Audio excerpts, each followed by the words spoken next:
दूसरी मूवी से काफी हटके काफी अलग एक मूवी। एक कपल जो दोनों ही एक भूल-भुलैया में फंस जाती है और इस भूल-भुलैया से कैसे दोनों बचकर निकल आते हैं देखेंगे इस मूवी के एंड में। सो कहानी में सबसे पहले एक चिड़िया की घोंसले की एक सीन दिखाई पड़ती है जहाँ एक छोटी सी चिड़िया को दूसरी और एक चिड़िया खाना खिलाता है, देखभाल करके बड़ा करता है। मगर वही छोटी चिड़िया जब बड़ा होता है तब वो उसी बड़ी चिड़िया को ही मार देता है। इसके बाद ही कहानी मेन मुद्दे पर आती है जहाँ जेमा को दिखाई पड़ती है। जेमा एक स्कूल में टीचर है। वो अपने क्लास खत्म करके बाहर आती है। एक छोटी सी बच्ची पेड़ के नीचे पड़ा हुआ एक चिड़िया को देख रही है। जेमा उसके पास आकर उस चिड़िया के बारे में यानी कोयल चिड़िया के बारे में बताती है जो दूसरे चिड़िया के घोंसले पर अपने अंडे रखकर चला आता है और वही छोटी चिड़िया जब बड़ी होती है तब उस दूसरी चिड़िया को ही नुकसान कर देता है। थोड़ी देर बाद छोटी सी बच्ची चली जाती है और वहाँ पर आती है टॉम। टॉम उस छोटी सी चिड़िया को देकर मिट्टी के नीचे दफना देता है। टॉम और जेमा को रहने के लिए एक घर चाहिए थी। आज उन दोनों को योंडर नाम की एक कंपनी के बारे में पता चली है जो कंपनी बहुत ही कम प्राइस में अच्छे घर बेचता है। दोनों ही उस योंडर कंपनी के मेन ऑफिस में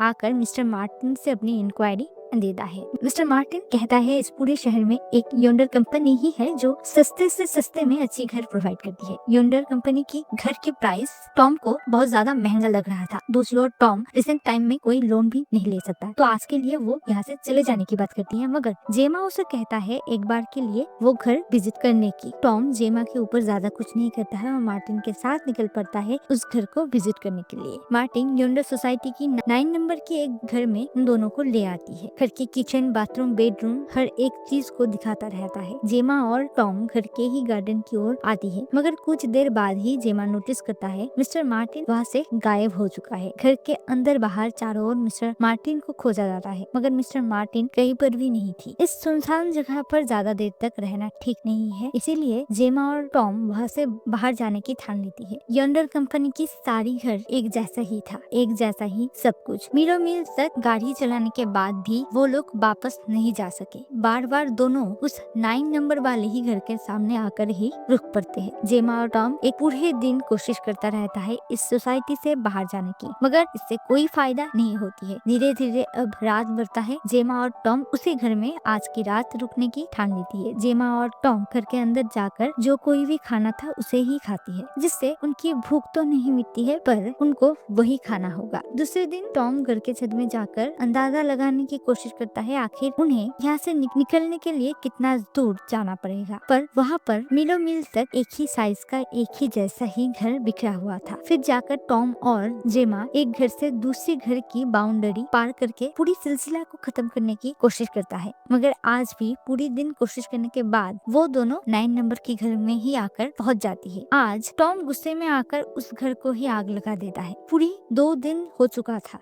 इस भूल-भुलैया में फंसे हुए। टॉम सोचता है अगर ये घर को ही जला दी जाए तो शायद बाहर जाने की कोई रास्ता मिल जाए पर इससे कोई फायदा नहीं होती है। दूसरे दिन सुबह वो जली हुई घर पूरी तरह से ठीक हो चुकी थी। आज उनके पास एक पार्सल आती है जहाँ एक बच्ची के साथ एक लेटर भी था जिस लेटर में लिखा हुआ था अगर यहाँ से बचकर बाहर जाना है तो इस बच्ची को पाल पोस कर बड़ा करना होगा। उस बच्ची के साथ साथ जरूरतमंद सारा सामान भी उनके घर के सामने रखी हुई थी। अब कई दिन बाद की कहानी दिखाई पड़ती है। वो छोटी सी बच्ची अब बड़ा हो चुका था। जेमा बच्ची की एज को हर दिन लिख कर रखता है। आज के हिसाब से बच्ची की एज है 98 डे और इतने ही दिन में वो एक 10 साल के बच्चे के जैसा बड़ा हो चुका था। वो बच्चा ना ही हंसता था, ना ही रोता था, ना ही किसी से बातें करता था और ना ही किसी की बात सुनता था। पूरे दिन में उसका बस एक ही काम था, जब भी उसे भूख लगे जोर जोर से चिल्लाना और दोनों को जैसे भी हो परेशान करना। टॉम और जेमा को भी ये बच्चा ज्यादा कुछ पसंद नहीं था क्योंकि उसकी वजह से ही आज उनकी जिंदगी बर्बाद हो चुकी थी। और ऐसे ही एक दिन दोनों नोटिस करता है यहाँ की मिट्टी थोड़ा अलग किस्म का है। टॉम इस मिट्टी को खोदने की काम पर लग जाती है। जेमा ये समझ जाती है मिट्टी खोदकर यहाँ से कोई वापस नहीं जा सकता है मगर टॉम फिर भी मिट्टी को हर दिन थोड़ा थोड़ा करके खोदने की काम जारी रखता है। हर दिन की उनके एक ही रूटीन था, नींद से उठो, खाना दो, खाना खिलाओ, उसे सुलाओ और उस शैतान बच्ची को झेलो। दिन हो या रात जब भी मन करता था वो शैतान बच्चा टीवी में एक ही चीज देखता रहता था। किसी की कोई बात वो ना ही सुनता था और ना ही मानता था। और ऐसे में ही एक दिन टॉम उस बच्ची को घर से लाकर गाड़ी के अंदर बंद कर देता है। टॉम ये सोच रहा था अगर इस बच्ची को ही मार दी जाए तो सब कुछ पहले जैसा हो जाएगा, और इस बात को लेकर ही दोनों के बीच में बहस हो जाती है। फिर जेमा टॉम को समझाता है उनके ऊपर कोई ना कोई जरूर नजर रख रहा है, और ये बच्चा अगर मर जाए तो शायद और भी ज्यादा मुसीबत में वो दोनों पड़ सकता है। जिसके बाद जेमा उसे गाड़ी से लाकर घर के अंदर ले जाती है। एक दिन जेमा उस शैतान बच्ची को घर के ही पास वाली एक गार्डन में ले जाती है, जहाँ पर आसमान में क्लाउड के बारे में बच्ची को बताने के लिए कहता है।